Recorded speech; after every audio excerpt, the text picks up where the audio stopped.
Hi hello नमस्ते, स्वागत करते मी तुमचं माझ्या आजच्या व्हिडिओमध्ये। सगळ्यांना पहिल्यांदा तर श्री स्वामी समर्थ। आजपर्यंत मी माझ्या व्हिडिओमध्ये श्री स्वामी समर्थ हे कधीच म्हणलं नव्हतं, पण मी आज श्री स्वामी समर्थ म्हणत आहे, कारण त्याचा रिझल्ट मी तुम्हाला सांगते। काल आहे तो शुक्रवार होता आणि शुक्रवारच्या दिवशी दिवसभर काम करून माझे मिस्टर घरी आले होते। आज शनिवार रविवार 2 दिवस सुट्टी होती। काल मोहरमची सुट्टी होती, पण माझ्या मिस्टरांना नव्हती, मुलाला होती पण माझ्या मिस्टरांना नव्हती। तर 6 वाजता माझ्या मिस्टरांची सुट्टी होती, तर आता लागोपाठ 3 दिवस सुट्टी। आज आहे ते सकाळची शाळा होती मुलाची, काल सुट्टी होती आणि उद्या पण रविवारची सुट्टी।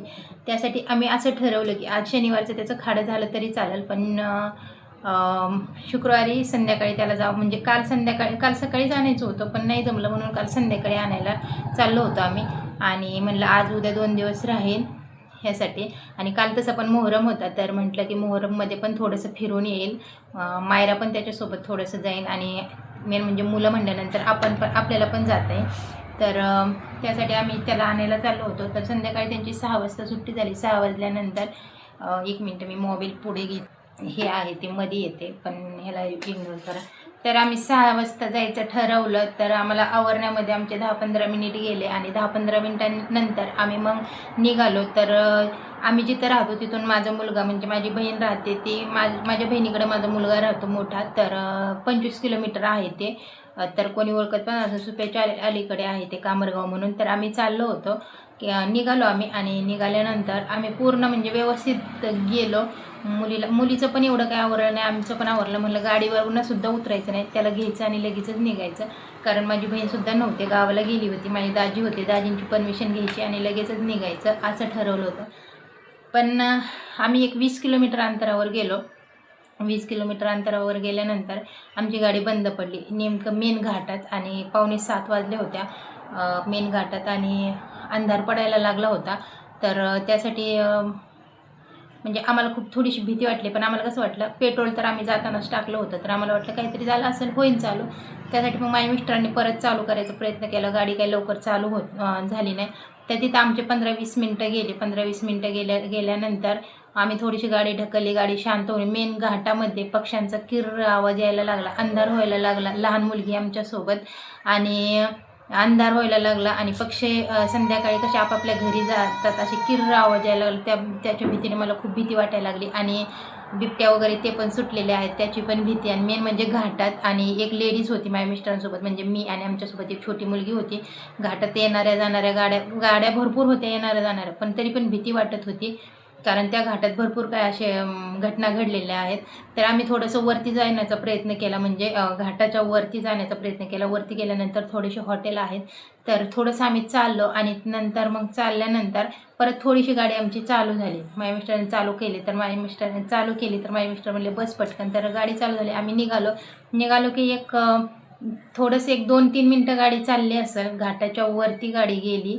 घाटाच्या वरती म्हणजे घाटावरती गाडी गेली, अजून थोडासाच घाट पार करायचा होता, म्हणजे जिथं आम्हाला हॉटेल आहेत ते जवळ करायचे होते, आपल्या लोक आहेत ते जवळ करायचे होते, ते थोडंसंच लांब होतं, एक 500 मीटरवर होतं। तिथं आमची परत गाडी बंद पडली। गाडी बंद पडल्यानंतर आम्ही काय म्हटलं, ठीक आहे आता तिथंपर्यंत आपण चालत जाऊ शकतो। तिथं कसं आता आपल्या गावाजवळचे, म्हणजे माझ्या बहिणीच्या गावाजवळचीच हॉटेलं होती, ते ओळखीचे होते लोक, म्हणजे त्याच गावातल्या लोकांची हॉटेलं होती। म्हटलं आधार आपला शोधावा, त्यासाठी आम्ही तिथपर्यंत गेलो। तिथपर्यंत गेल्यानंतर मग घाट हे झाला, तर तिथं आम्ही 10-15 मिनटं गाडी थांबवली, गार झाली गाडी काही केल्याने चालूच होईना। आता संध्याकाळची वेळ झाली, म्हटलं नेमकं करायचं तरी काय करायचं। आमचा अर्धा-पाऊण तास तिथं गेला।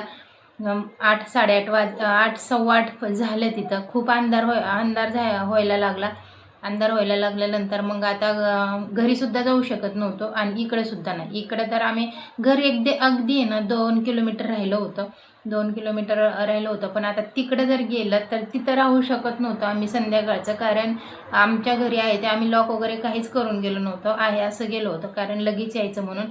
आणि मेन म्हणजे आम्हाला तिथं म्हणजे राहता आलं नसतं काही प्रॉब्लेममुळं। आणि येताना मग दोन्ही मुलं पण घ्यायची, त्या मुलाला पण घ्यायचं, आणि आपण दोन्ही मुलांसोबत परेशान व्हायचं। त्यासाठी आम्ही ठरवलं की आता आपण रिटर्नच जायचं, बघायचं गाडी कुठपर्यंत चालते तिथपर्यंत चालवायची, नाहीतर मग गाडी एखादी टेम्पो वगैरे रिक्षा, म्हणजे असं छोटा हाती वगैरे बघायची, त्याच्यात गाडी टाकायची आणि यायचं. अर्धा पाऊण तास तिथं माझ्या मिस्टरांनी किक मारली, भरपूर प्रयत्न केले, पण गाडी काही चालू होईना. तर त्यानंतर आहे ना, कमीत कमी आहे ना 6 महिने झालं. मी 6 महिन्याच्या अगोदर आहे ना, मी स्वामींची सेवा करत होती आणि स्वामींची सेवा करताना आहे ना, म्हणजे मला म्हणजे अचानकच बंद करू वाटली. त्यासाठी मी अचानकच बंद केली. मी संकल्प वगैरे केला होता. तो संकल्प पूर्ण व्हायच्या अगोदरच मी सगळ्या गोष्टी बंद केल्या. पूजा मांडलेली ती काढून टाकली. घरात स्वामींची फोटो, सारामृत वगैरे आणलं होतं, ते सगळं मी भरून एका कॅरी बॅगमध्ये भरून ठेवून दिलं. कारण माझी इच्छा झाली नाही स्वामींची सेवा करण्याची. तर मग खूप दिवस झाले मी स्वामींचं नावसुद्धा 6 महिन्यापासून मी स्वामींचंच काही कोणत्या देवाचं नावसुद्धा तोंडात घेतलं नव्हतं. पण अचानकच आहे ना, असं माझ्या तोंडात आलं, स्वामी आता तुम्हीच बघा काय करायचं ते, आम्हाला कसं कोणत्या प्रकारे घरी घेऊन जायचं ते तुम्हीच बघा. असं मी माझ्या तोंडातून निघून गेलं. म्हणजे असं मी म्हणले पण नाही मनापासून, की काय असं फक्त माझ्या तोंडातून निघून गेले, स्वामी आता काय करायचं तुम्हीच बघा. तेवढं म्हणायला माझ्या मिस्टरने फक्त चावीच लावली की लगेचच किक म्हणजे चावी लावली आणि बटनावरच गाडी स्टार्ट झाली. बटनावर गाडी स्टार्ट झाल्यानंतर मी म्हटलं आत्ता माझ्या तोंडातून मी म्हणजे मनातच म्हणलं होतं, तर लगेच इकडं गाडी स्टार्ट झाली. तर मग माझे मिस्टर म्हटले काय करायचं, पुढं जायचं का मागं जायचं. म्हणलं नाही आता मागंच जाऊ. जर गाडी पुढं परत बंद पडली तर मग प्रॉब्लेम यायचा. 2 मुलांना घेऊन त्रास म्हणजे परेशान व्हायचं, घाटात ह्याच्यातून यायचं. तरी पण खूप भीती वाटत होती. तर मग 2 मिनटं चालली गाडी, 2च मिनटं, थोडंसं 10-15 पावलं की गाडी बंद पडली. गाडी बंद पडल्यानंतर आहे ना, नेमकं घाटातच गाडी बंद पडली. आता म्हणजे आम्ही रिटर्न येत होतो आणि नेमकं घाट उतरत होतो तेव्हाच गाडी बंद पडली. नेमकं कॉर्नरला येण्या जाणाऱ्या गाड्या फास्ट येत होत्या. आमच्यासोबत मुलगी होती. खूप भीती वाटायला लागली. माझे मिस्टर पण घाबरायला लागले की आता नेमकं करायचं तर काय करायचं. एक गाडी आली पाठीमागून. एक गाडी आल्यानंतर त्यांनी विचारलं काय झालं. म्हणजे भीतीच वाटत होती, कारण अशा बरेच प्रकार होतात. कोणीतरी मदत करायला म्हणून येतं आणि आपल्यासोबत त्या घटना घडतात. तर मग एकच माणूस होता त्या गाडीवर. म्हणलं काय झालं, तर मग माझे मिस्टर म्हणले काय नाही, गाडी खराब झाली, म्हणजे काही प्रॉब्लेम नाही भैया, गाडी खराब झाली फक्त एवढे म्हणले पेट्रोल आहे का, पेट्रोल देऊ. ते म्हणलं, माझे मिस्टर म्हणले नाही पेट्रोल आहे. तर मग ते म्हटले की मी पाय लावू शकतो तुमच्या गाडीला, तुम्हाला पेट्रोलचा जर काही प्रॉब्लेम नाही, तुम्हाला जर प्रॉब्लेम नसेल तर मी पाय लावू शकतो. तर माझे मिस्टर म्हणले नाही, पाय लावून म्हणजे आम्ही तिघं होतो आणि पाय लावून गाडी कसं काय एवढ्या लांब, कमीत कमी आम्हाला यायचं होतं 25 किलोमीटर. तर माझे मिस्टर म्हणले नाही भैया थँक्यू, तुम्ही जाऊ शकता. तर म्हणलं नाही, तुमच्यासोबत मुलगी आहे म्हणलं छोटी, मी तसं जाऊ शकत नाही म्हणलं.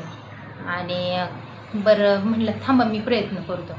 मग त्यांनी काही केलं, गाडीची अंगावर काटा फुटतोय, चावी घेतली आमच्याकडनं आणि गाडी लावली आणि गाडी चालू केली. माझ्या मिस्टर म्हणले बसा. तर मग माझे मिस्टर बसले, मला पण बसायला लावलं, मी पण बसले. आणि मग ते म्हणले तुम्हाला जोपर्यंत म्हणजे तुम्हाला कुठं जायचं विचारलं, तर आम्ही सांगितलं आम्हाला ह्या गावाला जायचं. तर ते काय म्हणले, मला पण तिकडे जायचं आहे, मी तुमच्या मागच आहे, भिवू नका, मी तुमच्या मागच आहे, चला तुमच्यासोबत मुलगी आहे, तुम्ही घाबरू नका, मी तुमच्या मागच आहे, भिवू नका, म्हणजे भिवू नकोस, मी तुझ्या पाठीशी आहे. ह्या वाक्यात घाबरू नका, मी तुमच्या मागेच येतो, मी तुमच्या मागे आहे. म्हणजे कुठेतरी एवढं अंगावर काटा फुटल्यासारखं झालं ना. आणि अक्षरशः आमची गाडी म्हणजे 2 मिनिटाला बंद पडणार आमची गाडी 25 किलोमीटर एकदासुद्धा बंद पडली नाही. म्हणजे आम्ही सुखरूप आहे तो आमच्या घरापर्यंत आलो. आणि ती गाडी होती, ती एकटाच माणूस होता, ती गाडी होती, ती आमच्या मागेच होते. मी सारखं मागं वळून पाहिजे, तर ते म्हणायचे घाबरू नको मी आहे माग, घाबरू नको मी आहे माग. 4-5 वेळा ते मला म्हणले घाबरू नको ताई, मी आहे माग. आणि माझ्या पुढे 2-3 गाड्या जायच्या. येताना 2-4 हॉटेलं पण दिसले, त्याच्यावरती पण माझ्या नजर जायची. श्री स्वामी समर्थ लिहिलेलं असायचं हॉटेलचं नाव, हॉटेलचं नाव स्वामी समर्थ हॉटेलचं नाव लिहिलेलं असायचं. 4 व्हीलर यायच्या, त्यांच्या पाठीमाग आकृती असायची स्वामींची, खाली स्वामी लिहिलेलं असायचं. कोणत्या गाडीवर श्री स्वामी समर्थ लिहिलेलं असायचं. इथून तिथून मला ते दिसायचं. आणि जेव्हा मी मागं वळून पाहिन ना, ती गाडी आमच्या मागच राहायची. आणि ते म्हणायचे ताई आहे मी मागं, घाबरू नको, चला पुढं, आहे मी मागं, घाबरू नका, चला तुम्ही पुढं, तुमच्याकडे लहान मुलगी आहे म्हणून मी तुम्हाला मदत करतो. म्हणजे अक्षरशः एवढं मला समजलं नाही नेमकं माझ्यासोबत हे काय झालं काय नाही. पण एक चमत्कार घडल्यासारखं झाला. सुखरूप आम्ही घरी पोचलो. चप्पल काढली लॉक उघडलं, चप्पल काढून घरातच आलो की एवढा जोराचा पाऊस आला, एवढा जोराचा पाऊस आला की अक्षरशः म्हणजे आम्हाला एक मिनिट आहे ना, एक मिनिट महत्त्वाचा ठरला की एक सेकंदात म्हणजे आम्ही फक्त लॉक काढला आणि घरात आलो की लगेचच पाऊस चालू झाला. म्हणजे हा कुठेतरी संकेत होता की आम्हाला पुढं जाऊन दिलं नाही, आमच्या म्हणजे मुलाला आणून दिलं नाही. मुलगा जाऊन आज आम्ही आणला. हा कालचा प्रसंग आहे माझ्यासोबत जो घडला. म्हणलं आज तुमच्यासोबत शेअर करावा. कुठेतरी हा स्वामींचा संकेत आहे आणि घाबरू नका, मी तुमच्या पाठीशी आहे.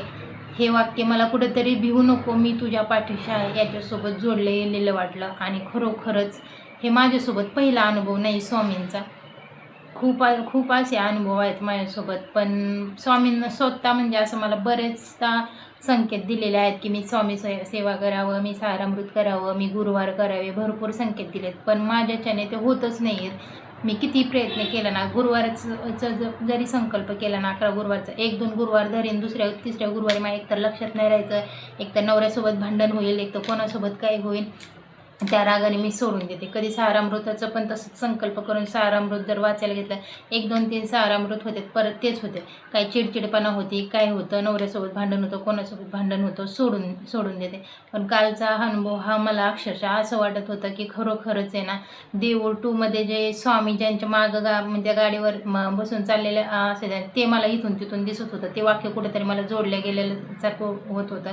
तर खरोखरच असं मला वाटत होतं नाही, 100% वाटतंय की आमच्या मदतीला आहे ते कोणाच्या ना कोणाच्या रूपात स्वामीच आले. तर त्यासाठी मी हात जोडले. जेव्हा घरी आले तेव्हा मी, माझी मुलगी, माझा नवरा सुखरूप घरी आलो. आणि घरी आल्यानंतर पाऊस झाला. तिकडं मुलगा पण माझा सुखरूप होता. आज जाऊन मी माझ्या मुलाला आणला. तर हा अनुभव मला असं वाटलं की तुमच्यासोबत शेअर करावा म्हणून शेअर केला. थँक्यू.